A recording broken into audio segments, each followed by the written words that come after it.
नमस्ते, अभिवादन आपका इनोसेंट इन्वेस्टर के इस नए वीडियो में आपके लिए डिस्क्लेमर। दोस्तों, जो इन्वेस्टिंग होती है ना, वो बहुत सोची समझी रणनीति के तहत की जाती है। और अगर आपको लगता है कि आप स्टॉक मार्केट की डेली वीडियो देखते हो और आप एक इन्वेस्टर हो, तो आप अपने आप को 2 मिनट का मौन पहले ही दे दीजिए। अगर आप स्टॉक मार्केट से डेली जुड़े रहते हो तो आप इन्वेस्टिंग नहीं कर रहे हो, आप ट्रेडिंग कर रहे हो। आपका माइंडसेट ट्रेडिंग वाला है। मैं फिर से कह रहा हूँ, इन्वेस्टिंग के कई तरीके होते हैं। ज़रूरी नहीं कि जो डेली मार्केट देख रहा है वो इन्वेस्टिंग कभी कर ही नहीं सकता, लेकिन उसके पास ऐसे स्टॉक्स होने चाहिए जिसको वो हाथ ना लगाता हो। ठीक है, हाथ नहीं लगाने का मतलब क्या है कि आप एक बार जब उसको खरीदोगे, आपको सेल के बारे में सोच ही नहीं आनी चाहिए। चाहे स्टॉक 20% ऊपर चला जाए, 30% ऊपर चला जाए, चाहे 20% नीचे चला जाए, चाहे 30% नीचे चला जाए। नीचे आएगा, एवरेज कीजिए। ऊपर जा रहा है तो वेट कीजिए। किस चीज़ का, किस टारगेट के लिए आपने उसको खरीदा है? क्या आपका वो टारगेट आ गया? अगर आपने इन्वेस्टिंग को टारगेट बनाकर रखा है तो कम से कम वो टारगेट 3 साल, 5 साल, 10 साल, 20 साल का होगा। तो इन्वेस्टमेंट जो होता है बहुत सोची समझी बात होती है और उसमें हमको आपको समय देना पड़ता है। लेकिन हम आप सबके साथ दिक्कत क्या है कि हम करते ट्रेड हैं और कहते हम इन्वेस्टिंग कर रहे हैं। तकलीफ़ यहीं से बढ़ती है। इसीलिए मैं आपसे ये रिक्वेस्ट करने आया हूँ यहाँ पर कि भाई साहब, जो गलती मैंने करी वो आप मत कीजिएगा। क्योंकि इन दिनों को जब भी आप कंबाइन करोगे तो कभी ट्रेडिंग आपको प्रॉफिट दे जाएगी, उसका पैसा इसमें घुस जाएगा कि भाई साहब मैं अच्छा स्टॉक सोचा, अच्छा रेट है, और वो स्टॉक 5-10% गिर गया। अक्सर ये चीज़ें होती रहती हैं। जो हमने यहाँ पर कमाया यहाँ पर गंवाया। कभी होगा कि इन्वेस्टिंग में अच्छी कमाई हो गई और फिर आकर ट्रेडिंग में हम गंवा कर चले गए। वीडियो का सार ये कि जो भी मैं आपको पहले से सिखाता आया हूँ कि आपके पास अगर 1 लाख है तो 60,000 आपको इन्वेस्टिंग में डालना चाहिए। मैंने अपना रूल बनाया है, आपका अलग हो सकता है। 25,000 आपका जाना चाहिए स्विंग ट्रेडिंग में और 15,000 आपका जाना चाहिए इंट्राडे ट्रेडिंग में।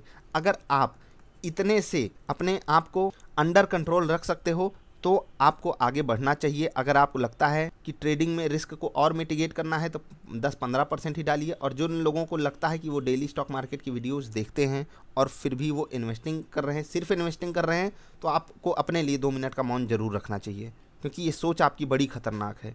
ट्रेडिंग करिए, कोई दिक्कत नहीं है। स्विंग ट्रेड सीखिए क्योंकि बहुत ज़्यादा रिवार्डिंग चीज़ है ये। अगर आपने सही से सीख लिया, उसको खुद का कोई सेटअप बना लिया, उस पर आप ट्रेड कर रहे हो तो बहुत रिवार्डिंग हो जाएगा। लेकिन दिक्कत वहाँ आएगी जब आप करोगे ट्रेडिंग और रूल लगाओगे इन्वेस्टिंग वाला कि स्टॉक गिरेगा मैं एग्जिट नहीं करूँगा। और ये तकलीफ बहुत लोगों की होती है जैसे ही मार्केट में कोई गिरावट आना चालू होती है। मैंने आपको बार बार एक चीज़ बोली है कि जब भी किसी भी चीज़ में ट्रेडिंग का नाम आएगा तो वहाँ आपका स्टॉप लॉस जाएगा।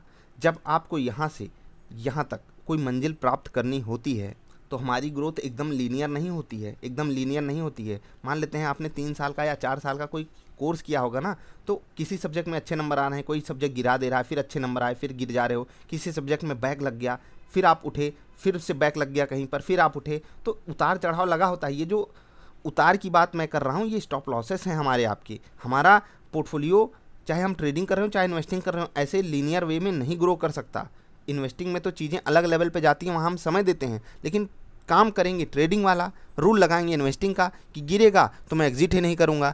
भले मेरे पास 1 लाख है, मैंने पूरा पैसा लगा कर रखा हुआ है बाजार में और बाजार गिर रही है, हम एग्जिट करना जानते ही नहीं है। इसीलिए मैंने आपको बोला है, ट्रेड कर रहे हो सेटअप पे ट्रेड कीजिए, सेटअप समझ लीजिए, इंडिकेटर्स को समझ लीजिए, वीडियोज अवेलेबल हैं, जाकर देख लीजिए। और आज नहीं संभलोगे तो कल बाजार आपको संभाल करके बहुत प्यार से, पहले प्यार से थप्पड़ मारती है, उसके बाद सरेआम खींच के तमाचा मारेगी।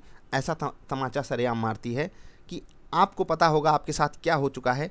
दूसरे वाले को तो बस आपकी लटकी हुई शक्ल दिखेगी, एकदम सूखे सूखे से फील करोगे। ये मत कीजिए। और मैं इसलिए ये बातें बोल रहा हूँ आपको क्योंकि मैंने ये सब चीज़ें देखे हैं, मैंने ये सारी बातें झेली हैं, ये सब बात मेरे सामने से गुजरी है, मेरे साथ गुजरी है। इसलिए मैं आपको ये बात एकदम जेन्युइन तरीके से बता देता हूँ कि सूख जाते हैं। सब कुछ लगता है कि सब कुछ ख़त्म हो गया। जब भी आप 10,000 लेकर आओगे या 1 लाख लेकर आओगे और वो जब 80,000 हो जाएगा, 70,000 हो जाएगा, तब आपको ऐसा लगेगा कि बस हम रिकवर कर जाएं, बाजार से बाहर हो जाएं। ये तक फीलिंग आ जाती है लोगों की। और जबकि आपको पता है कि कितना रिवॉर्डिंग अपॉर्चुनिटी आपके पास यहाँ पर हो सकती है, लेकिन क्योंकि हम आप सब रूल से भटक रहे हैं, सिचुएशन नहीं कंट्रोल कर रहे हैं, तो ये सब चीज़ें आम तरीके से हो जाती हैं। इसीलिए मैं आपसे रिक्वेस्ट करता हूँ कि इन्वेस्टिंग कर रहे हो तो बहुत अच्छी बात है कि आपका स्टॉक 30% नीचे गिर जाए, 40% नीचे गिर जाए, आप होल्ड करते रहिए क्योंकि वहीं पर आपका पेशेंस समझ में आता है। ठीक, वहीं पर आपका पेशेंस समझ में आता है क्योंकि स्टॉक गिरता रहेगा, अच्छा स्टॉक होगा और भाग जाएगा ऐसे।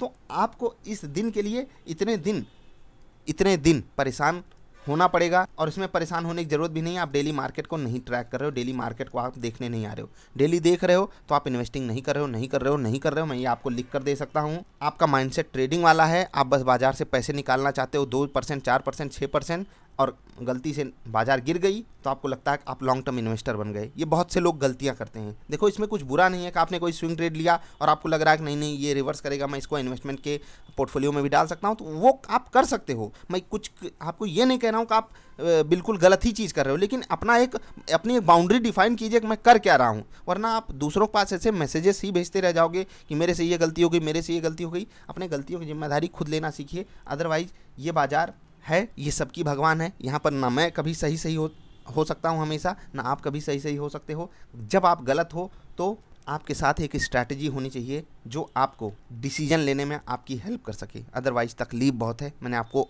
लगभग हर वीडियो में ये बातें बताई हुई हैं। तो डिफाइन कर लीजिए कितना पैसा कहाँ डालना है, किस तरीके से सिचुएशन को अंडर कंट्रोल रखना है। मिलेंगे फिर से। नमस्कार। गलती मत किया कीजिए प्लीज़, रिक्वेस्ट है। शुरुआत बहुत कम क्वांटिटी के साथ कीजिए, बहुत कम क्वांटिटी के साथ, बहुत ज़्यादा कम क्वांटिटी के साथ। मैं तो कहता हूँ आप 1-2 क्वांटिटी से भी शुरुआत करोगे ना सीखने के लिए, कोई तकलीफ नहीं है। कोई नहीं देख रहा है आपको, कोई आकर आपका अकाउंट झांक रहा है क्या? नहीं। बाकी पैसा रख दो, लिक्विड फंड में रख दो, एफडी करा लो 1 महीने की, 2 महीने की। भाई जब मैं सीख लूँगा तभी पैसा यहाँ पर आएगा। मैं तो ये कह रहा हूँ आपको। मैं आपको कभी ये सपने नहीं दिखा सकता करोड़पति बन जाओगे। बिल्कुल लोग बनते होंगे, मैं उनको आशीर्वाद देता हूँ कि भगवान करें वो बनते रहें। एक्चुअली वो बनते नहीं, आपको कुछ बनाते हैं, आप समझ गए होंगे। लेकिन छोटा ही सही, अगर मार्केट से पैसा आपको निकालना है तो रूल्स एंड रेगुलेशन को फॉलो करना ही पड़ेगा। नमस्कार।